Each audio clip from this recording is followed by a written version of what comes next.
Hello, hello, my friend. Keeping It Real is coming to you again with another video. My friends, these are some tips that you should doggone try to remember or be familiar with when you get in your vehicle, because sooner or later these troubles are gonna hit you and it's gonna set in some anxiety and get you kind of upset when you traveling down the road at night by yourself or on a trip somewhere and you see them lights pop on. It kind of scares you. Same way when a police get behind you at night, you know you kind of speeding a little bit, but then you're not really speeding, and then you see them lights, you get scared or you kind of get kind of nervous. So anytime you see one of them lights on your dash and you in the middle of nowhere traveling this road by yourself at night, it kind of put a little anxiety. You kind of get a little scared because you don't know where your car gonna make it to the next safe place to pull off to get you some doggone help. There are 9 things you should know about your vehicle. There's gonna come a time when your car gonna fail to start when you get in it. And you're gonna need to know the proper actions that you're gonna need to take to handle this situation. Number one, the main thing you need to know is the year, make, and model of your vehicle. That's number one. Because they're going to come into playing a role when you want to get it fixed. Our mechanics don't know every make and model of every vehicle, so sometimes they be getting the wrong part. There are 3 colors.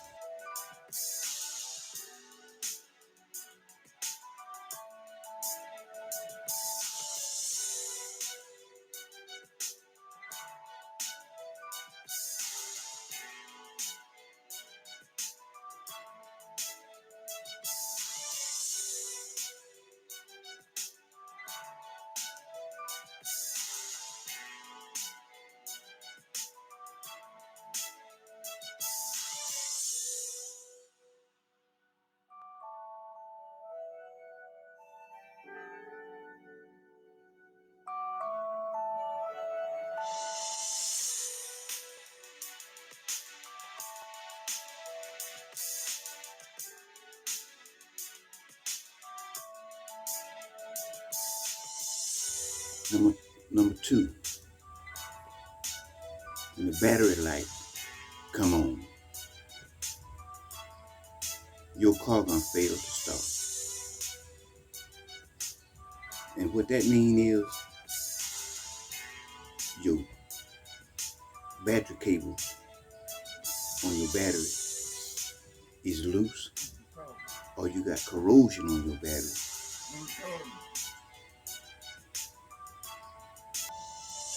Possible dead cell, or your doggone alternator's not charged. Number 3, your check engine light come on. When your check engine light come on, your computer have read a malfunction in the engine system. Meaning it could be your fuel, your exhaust system, or your ignition system. It's a yellow light, people, and it's just a caution. The ABS light, that's a yellow light. The ABS stands for anti-locking braking system. It's a yellow light. That light, the anti-locking brakes, it serves some good purpose when you're in a cold environment where the roads are slippery with maybe ice, snow, and stuff like that. But if the light come on, that meaning that the anti-locking system will one tie lock while the other roll the fire to help prevent you from skiing. That kind of takes you out of that ski. That's all that does. But when that light come on, that means that function don't work no more. But there's nothing to get worried about, because the anti-locking braking system, that system that's on the car, is fail-proof. Meaning that when the ABS come on and it quit working, it goes back to the old braking system. When you apply brakes, all four wheels grab. And you still good to go. But you still need to get it checked out. And number 5, you get in the vehicle and you go down the road a little piece and your doggone brakes start squeaking, making that noise. Sometimes it can be just rust on your brakes and it'll just stop. But if you need some brake pads really got a wear guard that gets it down to about 80 or 90%. It'll start squeaking, make a noise. But you'll know which one it is. When you need brake pads, every time you put on brakes, it's gonna make the worst sign you ever heard about scrubbing sign. And if it's the brake pad that done got down to the wear guard, it's just gonna squeak every time as you go down the road. It goes squeak, squeak, squeak, squeak, squeak like that there, and they continue to squeak. But then time you apply them brakes, the noise quit. That meaning that the brake pad is got down to the wear guard. Number 6, the brake light come on. The brake light come on, people. That's a red light. And 2 things you can do to check that thing out to make sure it's good to go. Number 1, you can check the brake fluid, see is there enough brake fluid in the reservoir. If not that, your park brake is on. The red light will come on. And the other thing that could be wrong is the sensor to tell you the level of the fluid in the reservoir. It could be bad, and that'll make the light come on saying it's empty when it's full. So anytime you have one of those red lights come on, you need to pull over and check stuff and see what's going on, because it's red.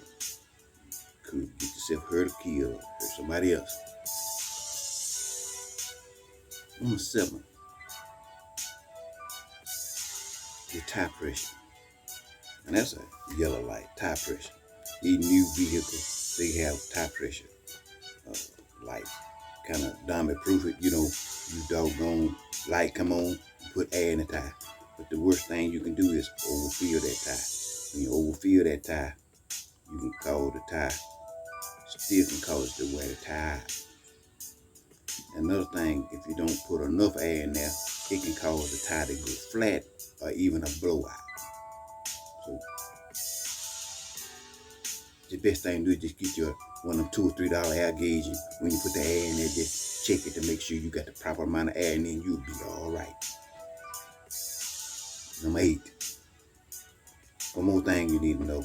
You need to know the maintenance schedule. Best thing to do is if the mechanic don't put your stick in the windshield with the mileage on there when the last time he changed your oil and checked everything. If they don't do that, then you need to write it down somewhere and put in your glove box the date and the mileage that you change oil, because most times you change oil between 3,000 and 5,000 miles, or whatever your manual tell you to do. People, that's all I got to say today about your things you need to know about your car. Like I always say, I love you, God loves you, and God bless the United States of America. Peace out.